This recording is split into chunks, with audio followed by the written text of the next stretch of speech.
I just want to define self-efficacy. So it's an individual's belief in his or her capacity to execute behaviors necessary to produce the performance, like the results, right? Yeah. So it's your belief in yourself, Yeah. effectively confidence, like that concrete ability to know, I got this.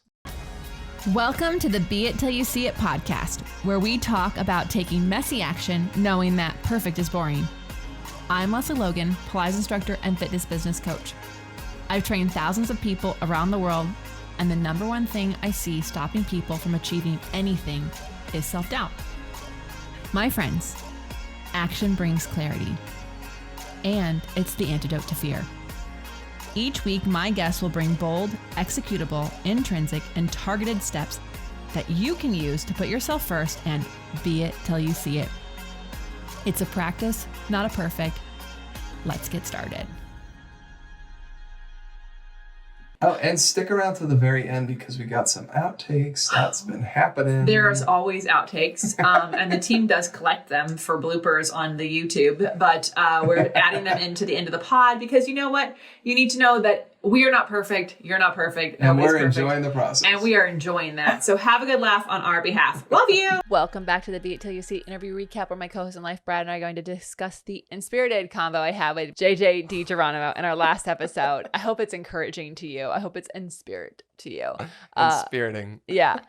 If you haven't yet listened to that interview, feel free to pause this now, go back and listen to that one, or then come back and join us. If you know the definition, which Brad just learned.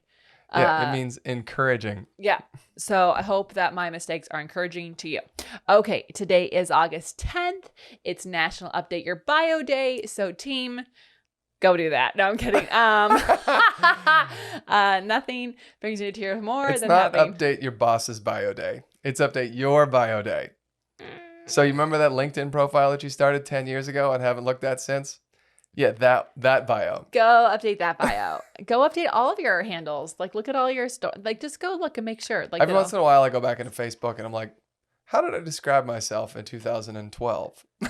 And you just leave it there to like reflect back on every year. No, I look at it and I change it. Okay, so yeah, he does it every 6 years, guys.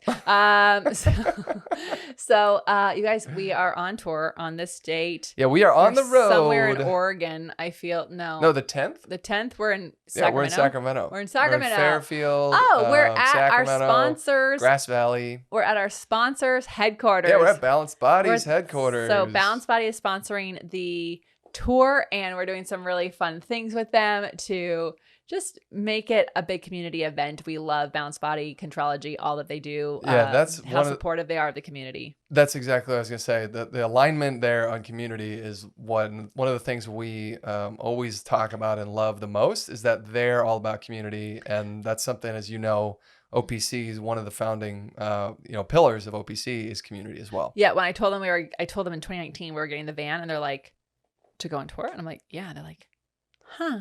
And I was like, huh, noted. So we've done tours for a while, and this is the first time we get to like partner up with someone. I'm so excited it's them. So grateful. So go to opc.me/tour, because just because we're already on tour doesn't mean that you can't still join us, because Brad and Balanced Body put me in 14 fucking cities, guys. Yeah, so we did it. They did it. So in fact, if you're getting this in the morning and you're listening to it live and you're in Sacramento, there may actually be more room in the class. I don't know. So otherwise, we still have Bend, Oregon, Portland, Seattle, Spokane, Whitefish, Montana, Salt Lake City, Utah, St. George. Utah. That's right. Yes. Someone asked, are you doing something in Vegas? And I was like, no, I live here.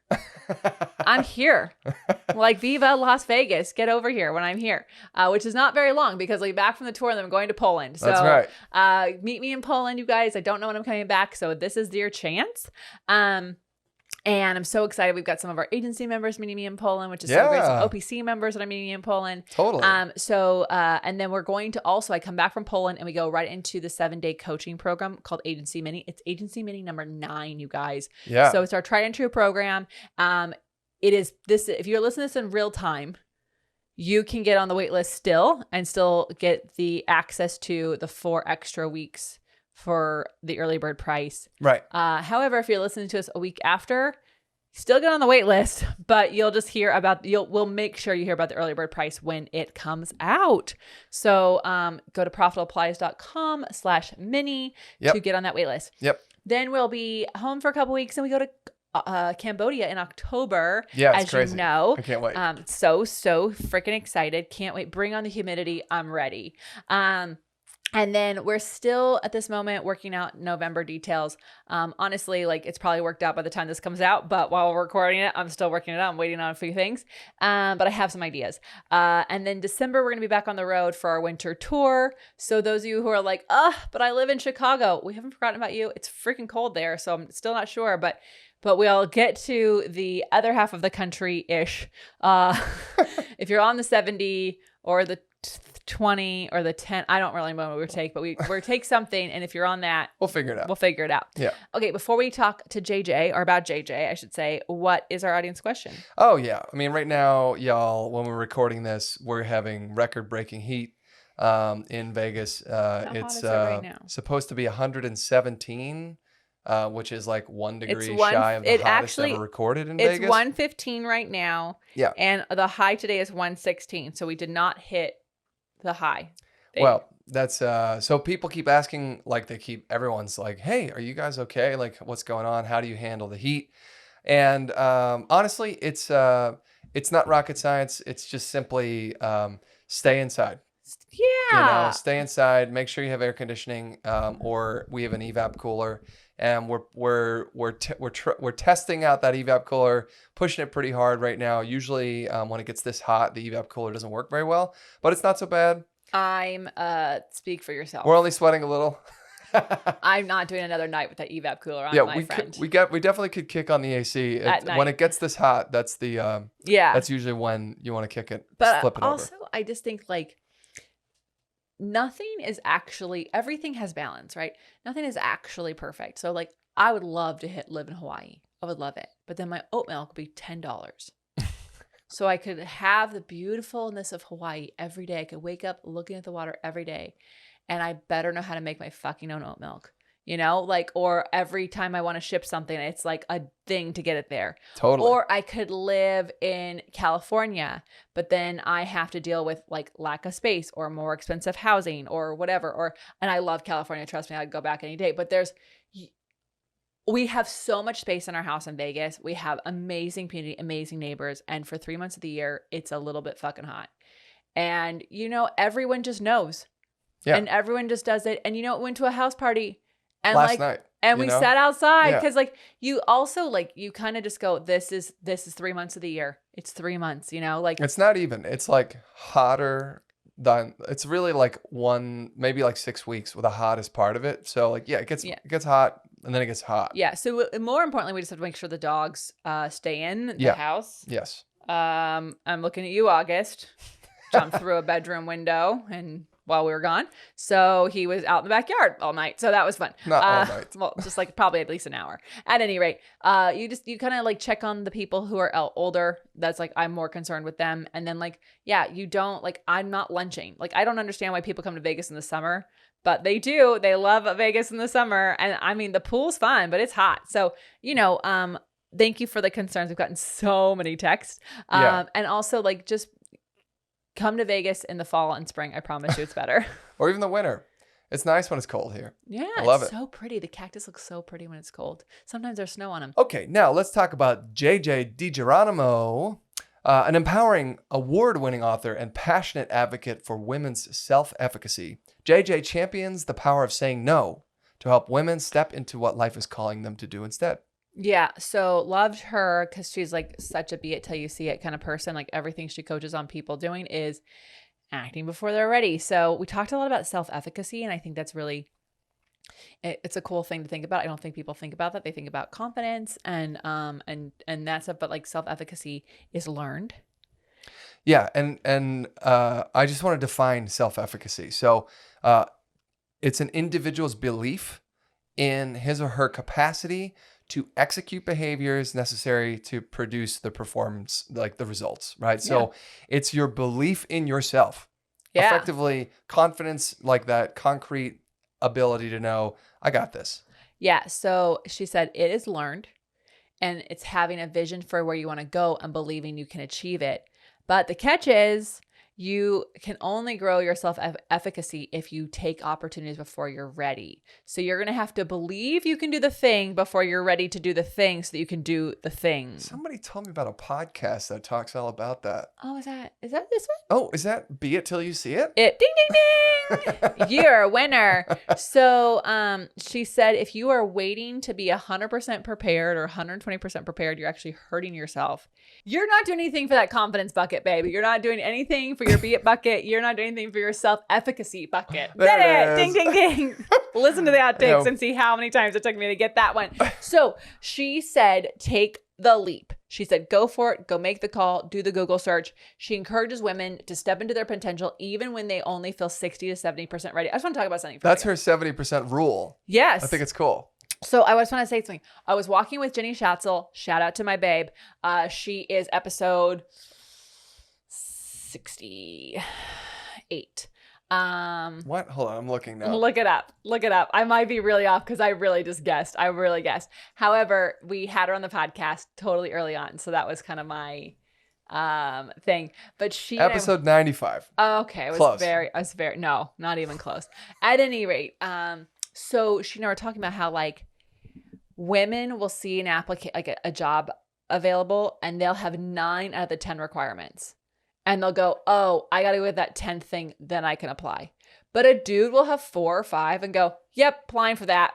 I got this. And so like, I love that she's like giving people the 60 to 70% ready because I don't think that women would do it at 50% ready. But like, ladies, we are missing out on changing lives, on feeling seen, on doing the thing that we feel worthy doing because we're waiting to have the 100 to have all. I've heard people have all of the things and go, yeah, but like, I've only been doing it for a couple of years. And it's like, sure. You have all the things. That's all the things. They wanted all those things. They didn't say how many years. Right. This is what I want these things. And so I just get really annoyed when I see that because I don't know who fucking taught that to us, but we got to stop. And thank you for JJ going 70% ready rule.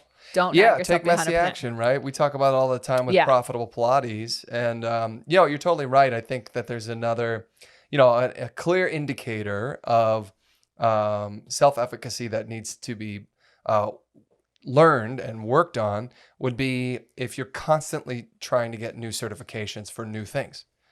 Why? Yeah. Right. And I'm not saying that there isn't a valid reason, but there might be a valid reason, or maybe the valid reason is that you're not confident in yourself. One of our agency members like, hey, there's this like opportunity, this training. Like, what do you think? And I said, is this something your clients are asking you more information on? Do you need more information on this topic to affect the clients you currently have? Or is this because you want to nerd out, which is totally fine. Sure.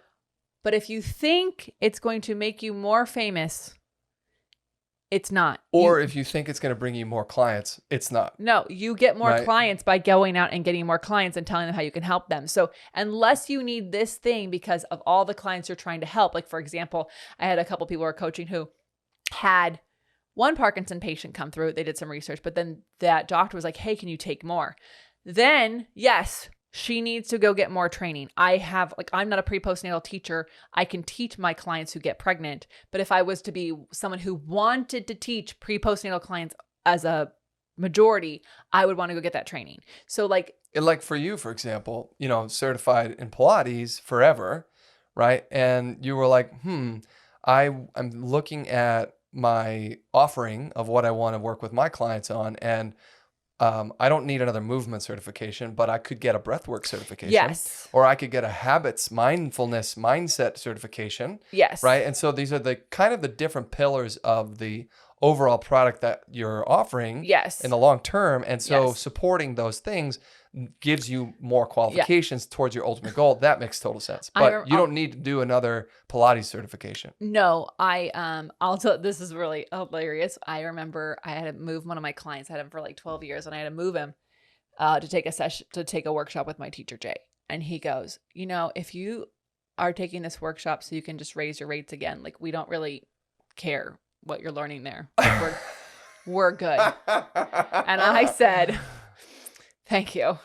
I will continue to raise your rates every year. However, it's not because I'm getting this workshop. And that's something we actually talk about with our agency members. It's like, do not write because of our continued education, we're raising our rates. No, because everything goes up every year. We're raising our rates. Because Thank you. my coffee is $1 more now, I'm raising your rates. Because my rent went up, I'm Yeah. raising your rates. Like, you going and getting more certificates and more education needs to have a valid reason and not be because I need to be 100% ready for Right. something. You're more than ready than you think. And it's going to help that self-efficacy when you go for it sooner than you're ready.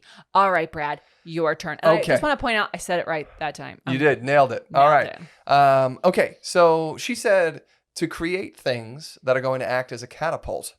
Right. And specifically what she was talking about was prioritizing yourself by saying no.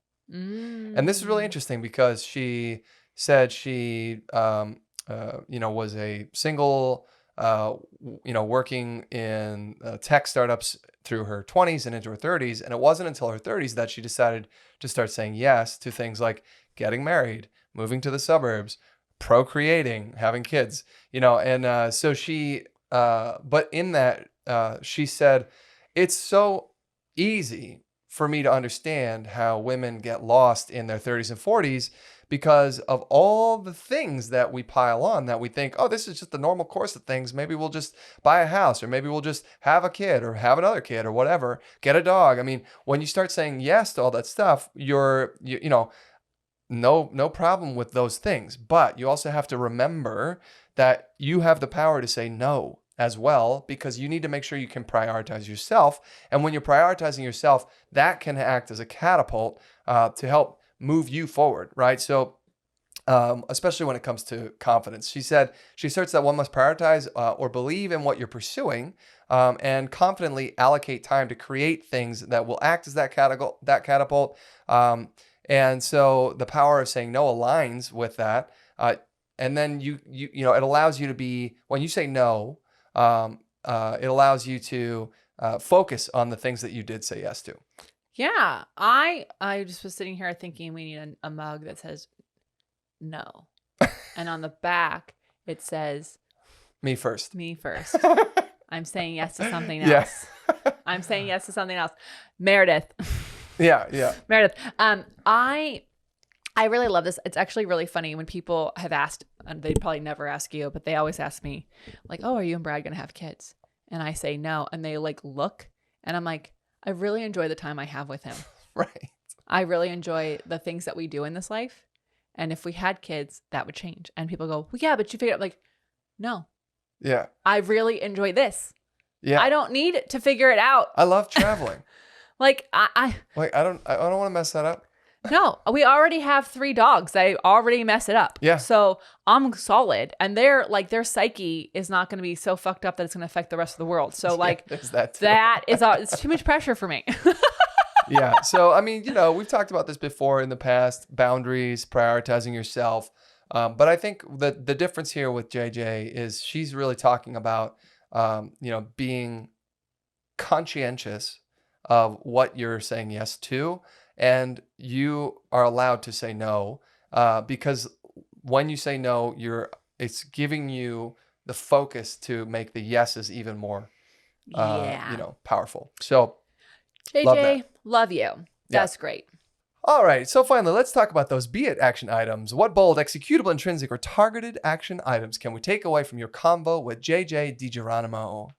She said, being conscious of what you're saying yes and no to. We just talked about that. But she said she's got a helpful, action item that you can take right now. You can download her Power for No bundle. Okay. It's available in the show notes, which is on her website.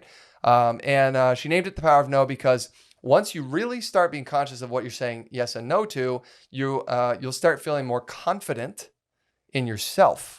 Mm-hmm. Right. So when you're conscious of what you're saying yes and no to, you're going to feel more confident in yourself. You're going to get a little bit more power back. And just like we were talking about with the takeaways, that saying no, you're actually practicing. Hold on. What was it? It was practicing the Self-efficacy. Yeah, you're practicing self-efficacy when you say no, and her handy little chart is going to help you kind of map that out. So check out the show notes below. Go download her Power for No bundle. Yeah. So I think that's a fun bundle. I'm excited about that. So she said there's many people out there who want to help people, but you have to be asked in the right, like they have to be asked in the right way. So one of the ways I'm going to tell you you're not going to ask anyone is, can I pick your brain?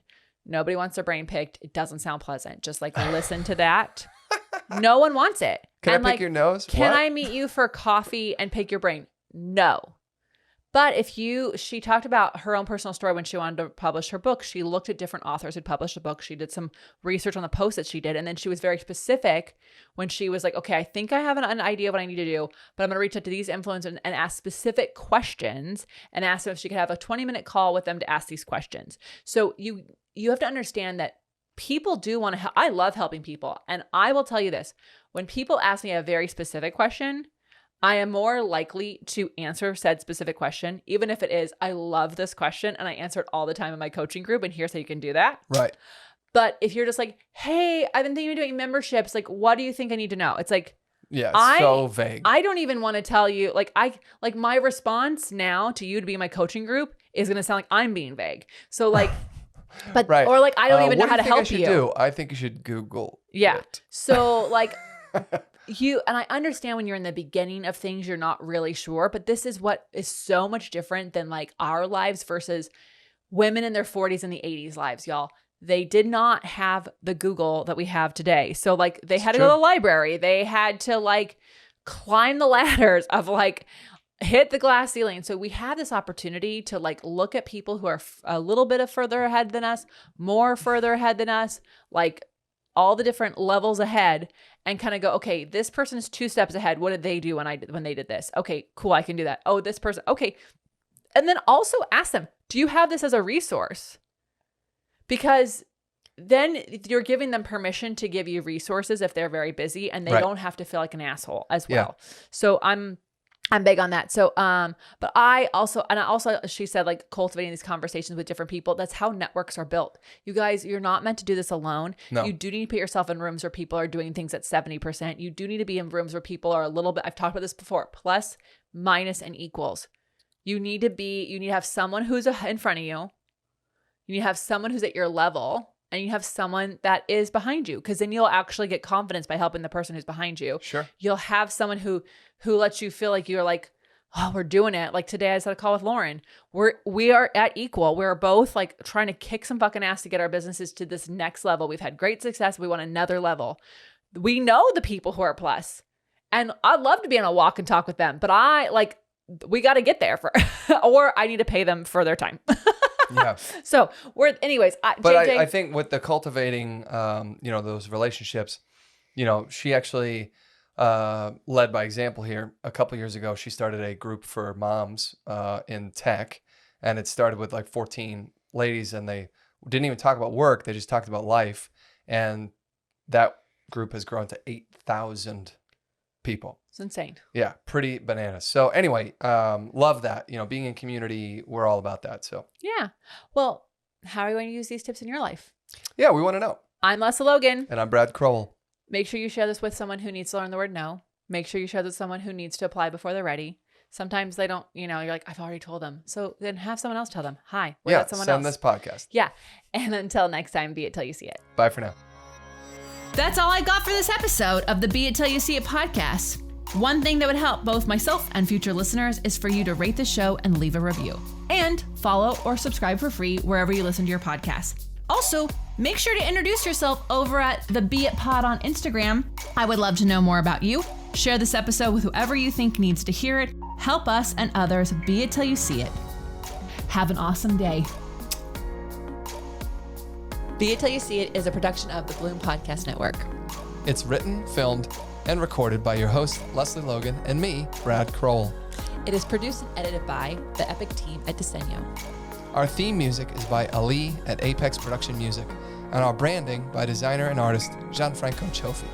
Special thanks to Melissa Solomon for creating our visuals and Samena Velazquez for our transcriptions. Also to Angelina Herrico for adding all the content to our website. And finally to Meredith Crowell for keeping us all on point and on time.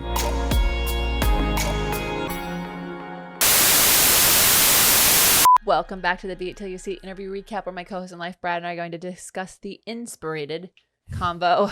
No. The inspirited. No, in spirit. Inspirited combo I had with JJ DiGeronimo in our last episode. So she said if you are waiting to be 100% prepared or 120% prepared, you're actually hurting yourself. And you're also not doing anything for your self-efficacy budget. And you're not doing anything for your self-efficacy bucket. Why can't I say those words together? You're not doing anything for your self-efficacy. All right, just try that word. You're not doing anything in your self-efficacy. No, just say that one word. Efficacy. There you go. Try it again. Self-efficacy. Okay. All right. You're not doing anything in your self-efficacy bucket. Oh my God. That's hard. You're not doing anything for that confidence bucket, baby. You're not doing anything for your be it bucket. You're not doing anything for your self-efficacy bucket. Did it! Ding, ding, ding. Listen to the outtakes and see how many times it took me to get that one.